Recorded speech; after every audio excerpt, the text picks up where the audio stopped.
All right, y'all, here are the packages from IHC Suspension in for the Cateye project truck. Let's take a look at what we got.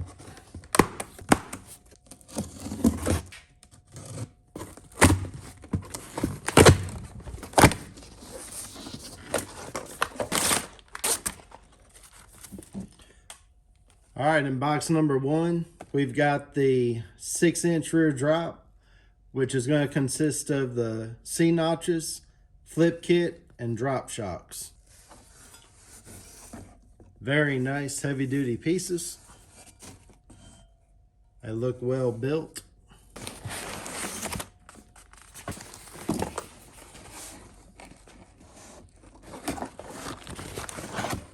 Here are the drop shocks.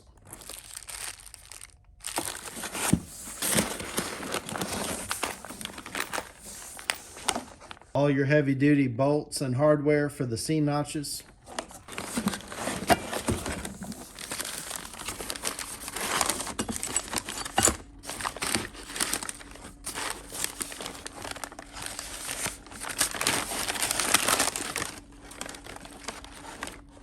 All the pieces you need for the flip kit.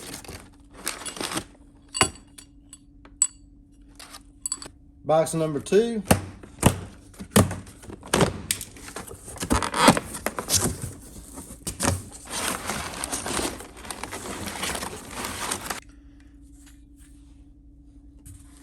We got the really nice and beefy control arms. These are the upper control arms. There's new ball joints to go in there. Got brand new bushings. Got to install the grease zert on both of the top bushing spots. Very nice piece, very well built.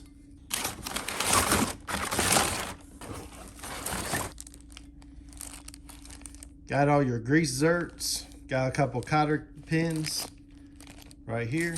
Some instructions in here. Got a decal.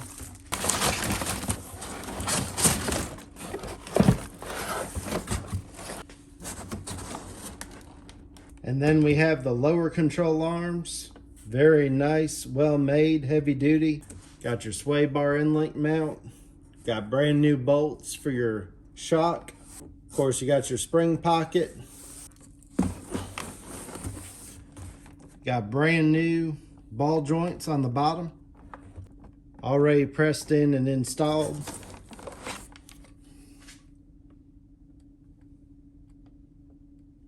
Very nice, very heavy duty piece.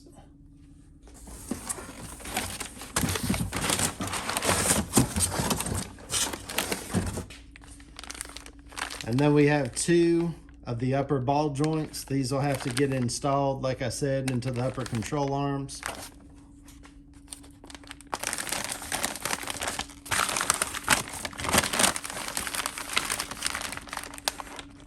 We've got the brand new sway bar inlets with brand new polyurethane bushings, bolts, everything. All brand spanking new. Also in the correct size for the drop, so these are not as long and as tall as the factory ones.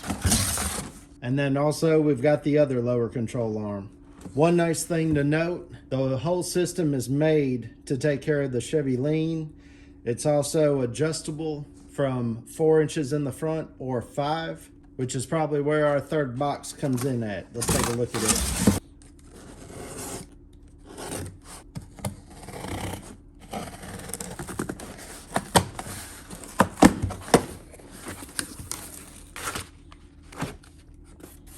And then we've also got our 1-inch rubber isolators, which is going to help raise up the front end 1 inch and keep us from going the whole 5 inches down in the front. So here's just a nice overview of the front end. Again, you've got both lower control arms, sway bar end links. You've got both upper control arms, brand new ball joints for the top and already installed for the bottom. These parts are made in Texas in the USA, which is awesome. They have great instructions as well with pictures. Also, you can scan this QR code and then it'll bring up a set of instructions right from IHC Suspension. Today we're going to start by lowering the back end of the truck. Now this IHC suspension kit, it is supposed to correct the Chevy lean with geometry that's built into the front control arms. So from just looking at the way that this kit lowers the truck online and everything, you know, I'm 2 inches down already with the rear lowering shackles, and I'm gonna move those to where they're in the 1 inch lowering hole instead of the 2 inch lowering hole. And I'm gonna do that with the flip kit so I can see what I get. Remember, on my truck, I've got no rear spare tire. I've also got no rear bumper. I've got the roll pan on the back. So I've taken some weight off of this truck. So once the Chevy lean is corrected, then I think it should be sitting pretty good. But if I need to go up another inch, I'll just swap in the stock shackles and then see how that does and how it looks and figure out which one I like the looks of best. So now let's get the truck into the shop and let's get to work. All right, so the first thing you want to do on the back end is remove your wheels. And the next thing we're going to do is loosen up these two bolts right here, and then that'll give you slack in your brake lines. And you also have one right up there, and you're going to loosen that one up too to get more slack as well. We're going to have room so that this rear end can move and actually sit on top of the leaf springs. Up here is where we remove the two bolts for this bracket here. It's going to allow those brake lines to move. And then up here, you've got to get these brake lines out of that little holder right there to free them up.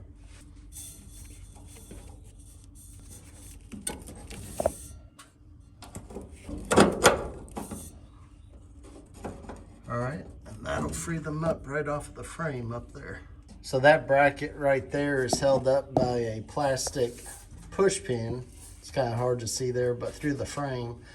So I'm gonna go ahead and remove that plastic push pin and that piece because it might get in the way of cutting the C-notch back here. Here's a look at that plastic piece with that push pin right there that we pulled out of the frame. All right, now remove your shocks.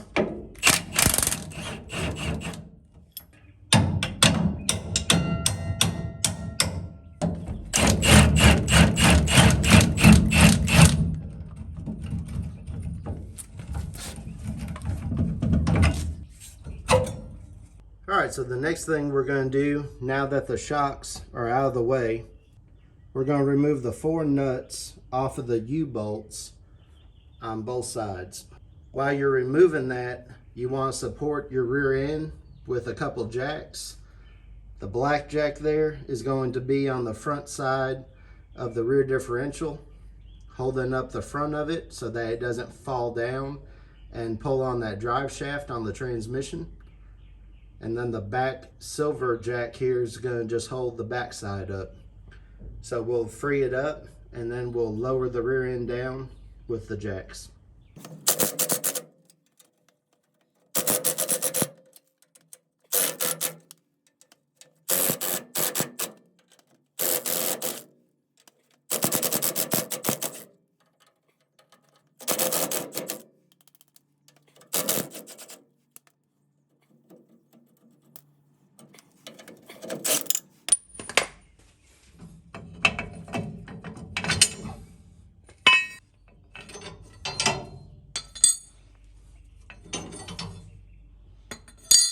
So now, as you can see, the U-bolts are completely gone, and now the rear end is down off of the leaf spring pack, which after we flip it, the rear end will be sitting on top of it. But for now, I'm trying to make room to get this C-notch cut out right here in the frame, and in an effort to get me as much room as possible to work, I'm going to next remove the bolt holding the rear shackle into the frame to lower this on down and bring the leaf spring pack down out of the way, which it needs to come down anyway, so that way it can be worked down and past the rear end, which you'll see in a little while.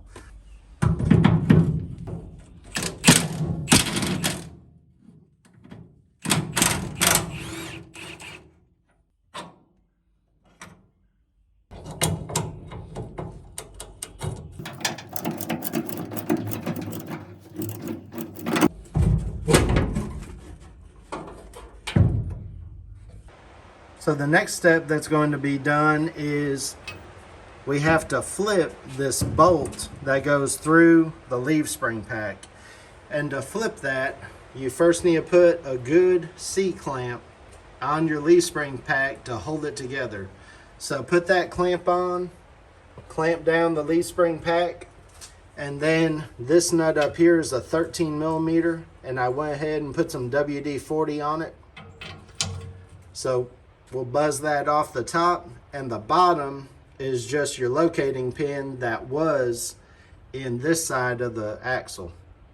So you have to have a vice grip to hold that bottom locating tab because it's not an actual bolt. Hold it with this and then wrench off your nut off of the top. All right, so the next thing to be done is to measure out and make the cuts for our C-notch. So to do that, we have to come down 2 inches on the frame rail. So we're going to measure our 2-inch line. And then the next thing we have to get is the center of this bed support bracket right here.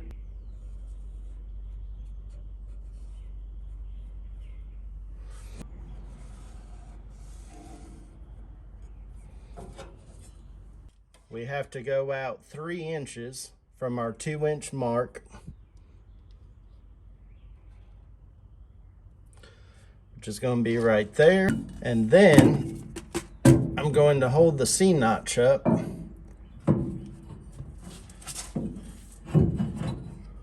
in those positions. We're going to get a general idea of the angle.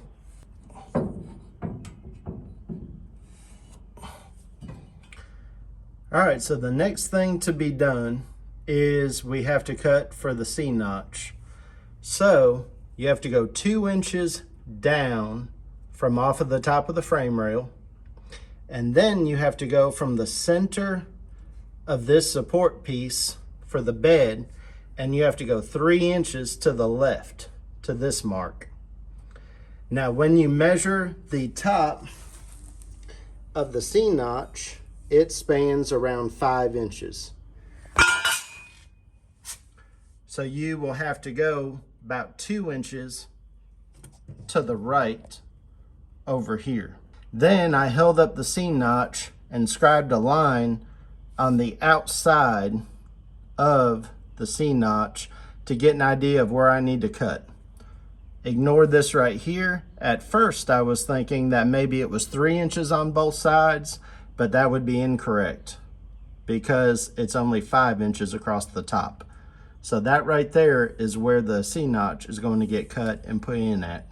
So to make the cuts for the C-notch, I like to use a combination of a Sawzall and then also a cutoff wheel when needed.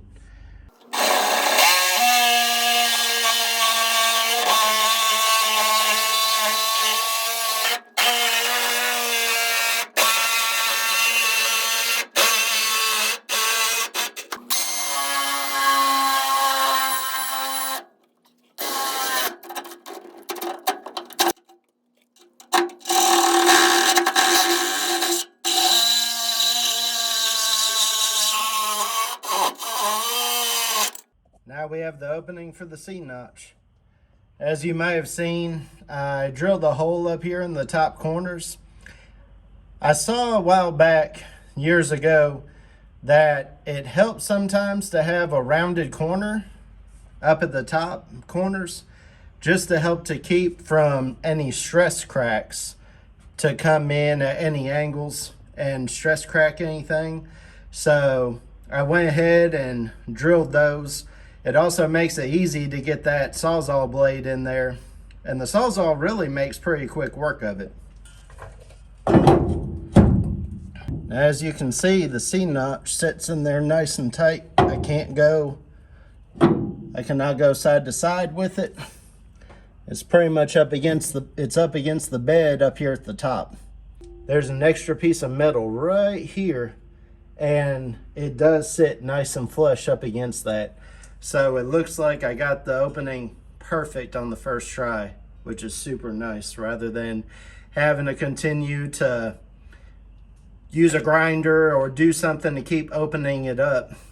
You obviously don't want it too big and open more than needed, but you do need to get it open enough. So now, while holding this up flush, I'm going to mark my first bolt hole.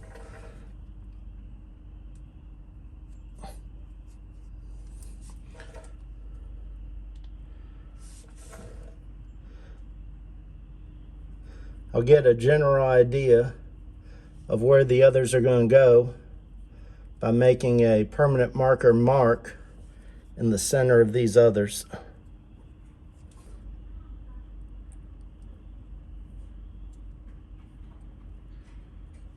So that's where they're going to go. 8 holes. All right, so after you get all of your holes drilled and start testing it, I like to start putting a bunch of bolts into the C-notch to get a good idea as to where it's going to sit at and which bolt holes maybe need a little cleanup. And I mostly just have this one right here. On the first try, 7 of the 8 went in. So I'm going to get it to where that last bolt will fit, and then pull this off, clean up the frame, shoot a little black paint on this area. So I just wanted to show y'all, here's another thing that you can do to try to help out with where this is going to go. You can take your C-notch, put it onto a piece of cardboard, and then take you a permanent marker, draw an outline on the back of it, and then take off your C-notch, and you'll see exactly where it needs to sit inside of. Now we'll still have to measure 2 inches down from the frame, because then that is where our top is going to be, and then we still need to measure 3 inches towards the back of the truck so that we know where that upper right hand corner is going to be on the driver's side. Passenger side, obviously this would be your back side, which we just got done doing. So here's the finished template of our C-notch. So that 2 inch is showing you that I cut it from the top down. I cut it from up here to down here at the top of the C-notch is now 2 inches of cardboard. And then measured from that far right top hand corner back towards the front, there's our 3 inch mark. So if I line this up with the center of that bed rail support, then I'll have it perfectly up on the frame where I need to trace it out at. So again, on this driver's side where we're going to cut out the C-notch, remember that you've got all these brake lines and stuff, so if you're by yourself, you might need to use some zip ties, you know, in some different places to help hold the lines up and out the way. I even took a strap and just gently pulled on this kind of up and over to the right. So that way it gives me extra clearance right there. And I also put a shorter blade on that'll cut through the frame but won't stick out as far. So here's the permanent marker marks I made with my template that I showed y'all how I made it. And then I drilled my holes up here in the top corners. Now I'll just sawzall, and then what I did on the other side was I went from left to right with my sawzall blade. So to get extra room, I just drilled another hole just to the right of this one, and then started my blade in, and then, I mean, it just cuts like butter right across there. So one thing I'll say about doing it this way with the sawzall is I really like that the frame doesn't get hot. I've seen people use a torch on these trucks, and you just know that not only is it spraying splatter of metal everywhere, it's also heating up the frame. And if you're ever going to have your frame bend, why wouldn't it be the time when it's warm and it's hot from being cut on? So cutting it with a sawzall or even a cutoff wheel should be a cooler method than using a torch. All right, time to get this one cut out. All right, so now that both C notches are torqued down to the specified 100 foot-pounds, the next thing to do is to get that rear end on top of the leaf springs. So take off your shackles off of the back of the leaf springs, and then one at a time, as you can see now, the rear end is slid up and over to the driver's side. So then this side leaf spring can be lifted up and slid by. It's not real hard. It is easier with two people. Remember to be mindful about your drive shaft up in the transmission and watch all the brake lines.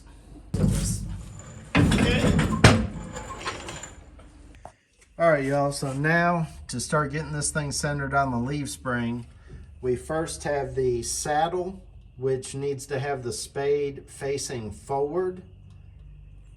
And then you've got this little plate with the bolt.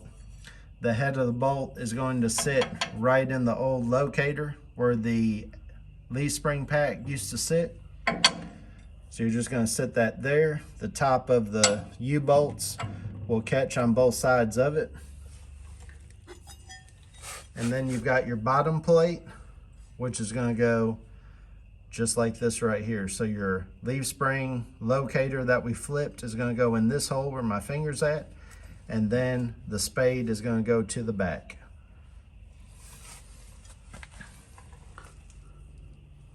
It's going to go just like that. And then once you get it all sat in, then you're going to start putting your U-bolts on. So you've got your top plate in a locator, your saddle, the bottom of it has a hole sitting in your leaf spring pack locator, and then the bolt that sticks through the leaf pack with a nut is going to go through the hole on that bottom plate.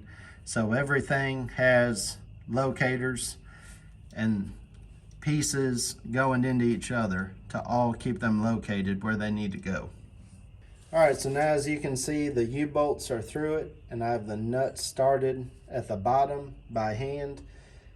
You're not going to get a lot of threads with those nuts when you first get this started. So make sure all the locators are into each other real well, and then start with just a hand. Just start hand tightening with a ratchet wrench and a socket, and start tightening it up. Nice and easy. Make sure you've grabbed enough threads when you start it by hand. And then as we go up, it's going to line up even better with our C-notch right here. The next thing that I installed was the rear shackles. First, you got to start the upper bolt up above the frame, right up in that pocket up there. So you got to install that upper bolt. Remember, do not fully tighten until it's on the vehicle weight. And then once that one's in on both sides, then install the bottom bolt. Again, do not over tighten the bottom bolt until it is on its own weight. Then you'll torque it down. So the next thing to do now is install the drop shocks. I've already installed the sleeves. I was able to just press them in by hand. The different color black there that you see is just from them painting the shock and then paint cracking off of the rubber bushing. But the sleeves are installed. So now we're going to get the shocks installed. So another thing that I always like to do on my shocks is once you take off that band there that's holding it collapsed, take the shock and compress it all the way down into the shock body. And then once you compress it all the way down, let it fully extend out and then compress it again. I like to cycle shocks that are brand new about 3 times before I install them. And you'll notice the first time you push them down, they go down real easy. And then they kind of get a little bit harder by the time you do that 3rd cycle. So just something I like to do on these shocks. All right, so now y'all can see the shocks installed. Again, it's just a 21mm nut and bolt. And then that end of the shock goes up towards the top. make sure you install it this way right here. The body goes down, the rod end of it goes up to the top. So now that I jacked it up and put the weight of the vehicle on it, I went ahead and tightened up the rear shackles. Again, my rear shackle is a 2-inch lowering shackle. So for now, I just put in the 1-inch lowering hole. All right, so now we're just gonna put the wheels and tires back on, get it off the jack stands, and take a look at our new ride height. So here it is the next day, and we're taking a look at that rear drop. So this is with the 6-inch IHC flip kit and the 2-inch drop shackle with it in the 1-inch lowering hole. And remember, I have no spare tire in the back and a roll pan instead of a bumper, and the exhaust is dumped. So I have a little bit less weight than what a normal one might have. So just to give you an idea, that is how it's sitting with the fender. The wheels are 20 by 8.5 on a 15mm offset, which has them sitting perfect. Now I'll show you on this other side. Because of the Chevy lean, this side is actually starting to tuck. Now I'll give you a close-up on it so you can see. So it's starting to tuck up underneath there. And I'll give you an idea as to, there's the clearance. So right now, if I push down on the truck, it clears that fender. So now today, the project is to lower the front, which will be in the next video. But I hope that y'all have enjoyed this video of lowering the rear end. We'll get a full look at it in the next video as to how it looks with the front end being dropped as well with it, and we'll see how it's sitting. So please help me out by hitting like on the video. Please also consider subscribing if you haven't already, and also please ring that notifications bell and drop me a comment on what you think about the drop. Thanks. Catch you all in the next video.